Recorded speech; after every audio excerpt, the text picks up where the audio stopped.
Hello दोस्तों, मेरे YouTube channel विजय Indian 24 में आपका स्वागत है। तो आज हम आपके लिए लेके आए हैं रस एक नया टॉपिक रस लेके आए हैं। तो आइए हम जानते हैं रस किसे कहते हैं। रस जब किसी काव्य, नाटक आदि को देखने, सुनने, लिखने, पढ़ने आदि से हमारे मन में जिस आनंद की प्राप्ति होती है उसे रस कहते हैं। रस उसे कहते हैं जो जब हम किसी नाटक को, जैसे आप किसी नाटक को देखते हो तो उससे आप आनंद प्राप्त करते हो। किसी कॉमेडी को देखते हो आनंद प्राप्त करते हो, किसी कविता को देखते हो तो आनंद प्राप्त करने के लिए, सुनते हो कविता को तो आनंद प्राप्त करते हो, पढ़ते हो तो आनंद प्राप्त करते हो। तो इस उसी को हम रस कहते हैं।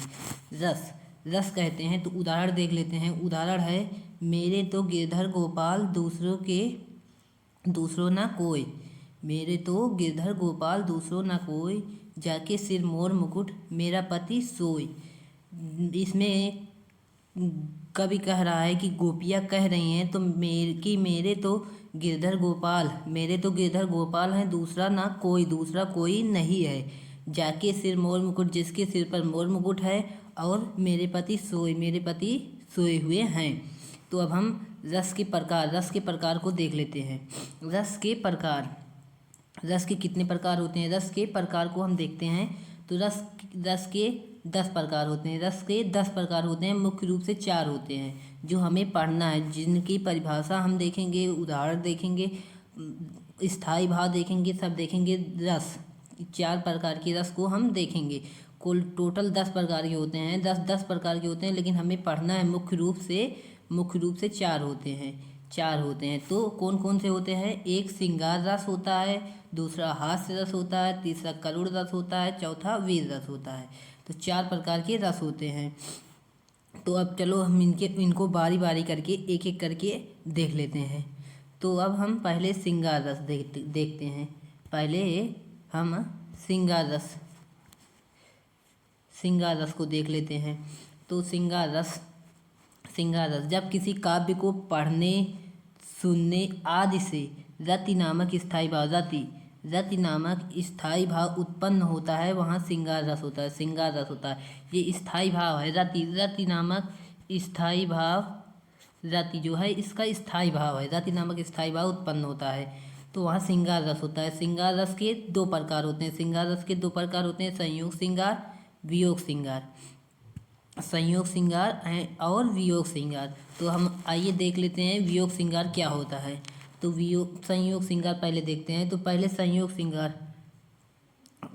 श्रृंगार जिसमें नायक और नायिका के मिलने का वर्णन किया जाता है, वहाँ संयोग श्रृंगार होता है। इसमें नायक और नायिका के मिलने का वर्णन किया जाता है, जैसे प्रेम और प्रेमिका के मिलने का वर्णन किया जाता है, प्रेमी और प्रेमिका के मिलने का वर्णन किया जाता है, तो वहाँ संयोग श्रृंगार होता है। जैसे तुम कुछ पा गए तो वहाँ आपको मिलने का वर्णन किया जाएगा, तो वहाँ भी संयोग श्रृंगार होगा। तो उदाहरण देख लेते हैं। उदाहरण, पायो जी मैंने प्रेम रतन धन पायो। इसमें कवि कह रहा है कि पायो जी मैंने प्रेम रतन धन पायो, मैंने प्रेम रूपी धन को पा गया, मैं प्रेम रूपी धन को पा गया। तो इसमें प्रेम रूपी धन को मिलने की बात हो रही है, प्रेम रूपी रत्न के मिलने की बात हो रही है, तो यहाँ संयोग श्रृंगार है। तो अब दूसरा श्रृंगार देख लेते हैं, दूसरा श्रृंगार कौन सा है? वियोग श्रृंगार। तो इसमें जिसमें नायक और नायिका के बिछड़ने का वर्णन किया जाता है, वहाँ वियोग श्रृंगार होता है। नायक और नायिका के बिछड़ने का, अलग होने का वर्णन किया जाता है, तो वहाँ वियोग श्रृंगार होता है। तो उदाहरण देखते हैं। उदाहरण है, हे खग हे मृग हे मधुकर श्रेणी, तुम देखी सीता मृग नैनी। यहाँ पर राम जी पशु पक्षियों से बोल रहे हैं कि हे खग हे मृग हे मधुकर श्रेणी। सीता के जब रावण उठा ले जाता है सीता को, तो वहाँ राम जी पक्षियों से बोल रहे हैं कि हे खग हे मृग हे मधुकर श्रेणी, तुम देखी सीता मृग नैनी। तुमने हे खग हे मृग हे मधुकर श्रेणी, ये पक्षियों, जानवरों, पशु पक्षियों आदि, तुमने देखा सीता मृग नैनी, मृग के जैसे नैनों वाली सीता को तुमने देखा। तो यहाँ पे वियोग, राम जी सीता के वियोग में पूछ रहे हैं, तो यहाँ पे वियोग हो रहा है, इसलिए यहाँ पे वियोग श्रृंगार है। बिछड़ने का वर्णन किया जा रहा है।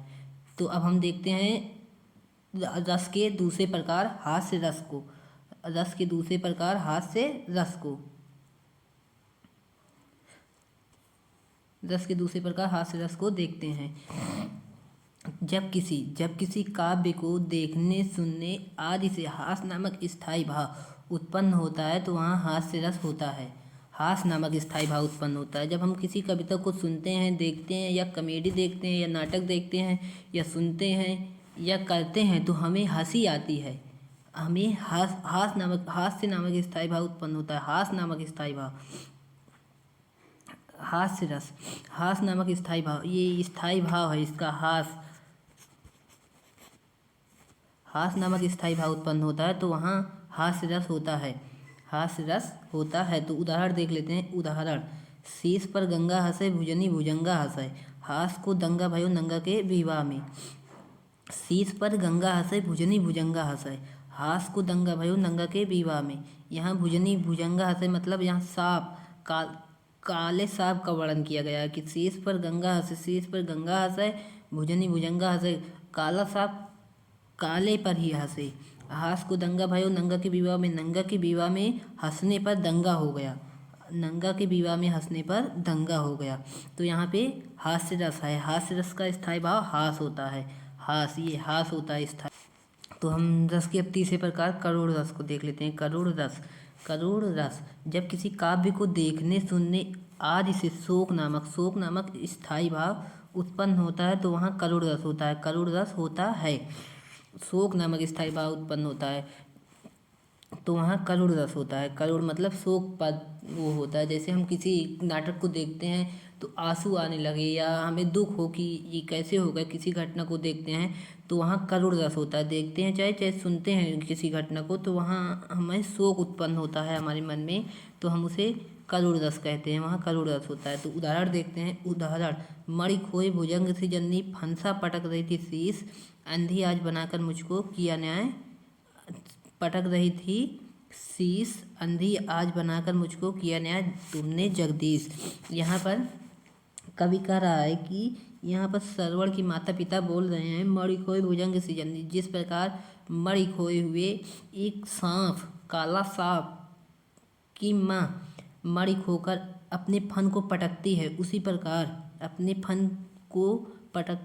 प्रकार आज तुमने मेरे पुत्र को, राजा दशरथ से कह रहे हैं सरवण की माँ कि मणि खोए भुजंग से जननी। जिस प्रकार एक काले सांप की माँ अपनी मणि को खोकर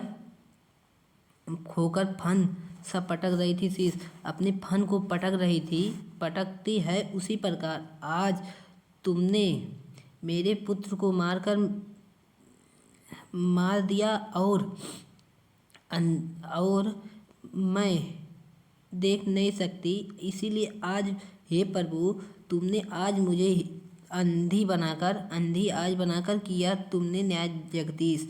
तो तुमने आज अंधी हमें बनाकर किया न्याय तुमने जगदीश तुमने न्याय कर दिया आज मुझे अंधी बनाकर।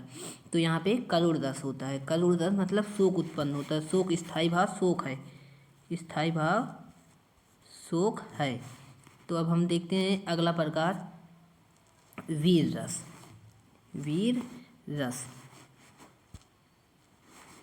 रस को देखते हैं। ये वीर रस जब किसी काव्य को देखने सुनने आदि से उत्साह नामक स्थायी भाव उत्पन्न होता है तो वहाँ वीर रस होता है। उत्साह नामक स्थायी भाव उत्पन्न होता है। हमें उत्साह होता है कि हम और करें तो वहाँ वीर रस होता है। उदाहरण के लिए, खूब लड़ी मर्दानी वाली वह तो झांसी वाली रानी थी। खूब लड़ी मर्दानी वाली वह तो झांसी वाली रानी थी। खूब लड़ी मर्दानी वाली वह तो झांसी वाली रानी थी। आपने कविता सुना होगा। झांसी वाली रानी वह थी जो अंग्रेजों के सामने अपने सिर को कभी नहीं झुकाया, वह वीर महिला थी। तो उन्हीं के लिए कविता कहा गया है, खूब लड़ी मर्दानी वाली झांसी वाली रानी थी। तो यहाँ पे वीर रस है। तो अब आपको रस समझ में आ गया होगा। आइए हम रस के स्थायी भाव को आसान भाषा में जान लेते हैं। स्थायी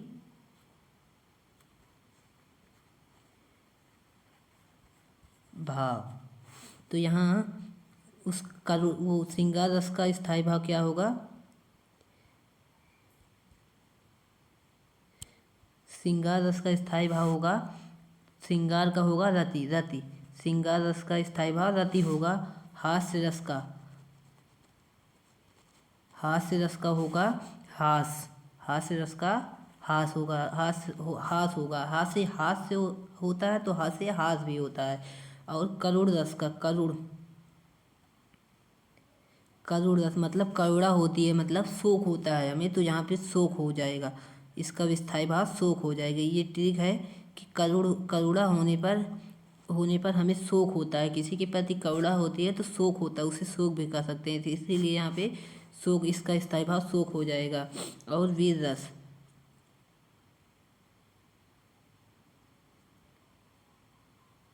रस का स्थायी भाव होता है वीर रस का स्थायी भाव होता है उत्साह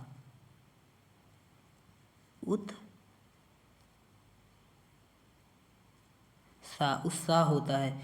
वीर रस का स्थायी भाव उत्साह होता है। इसमें जब हम किसी काम को करते हैं, वीरतापूर्वक कार्य करते हैं, तो हमें उत्साह होता है। तो आई होप आपको रस समझ में आ चुका होगा। तो आप हमारे चैनल को सब्सक्राइब कर लीजिए और यह वीडियो अपने दोस्तों के पास शेयर कीजिए, लाइक कमेंट कर दीजिए। धन्यवाद। Thanks for watching.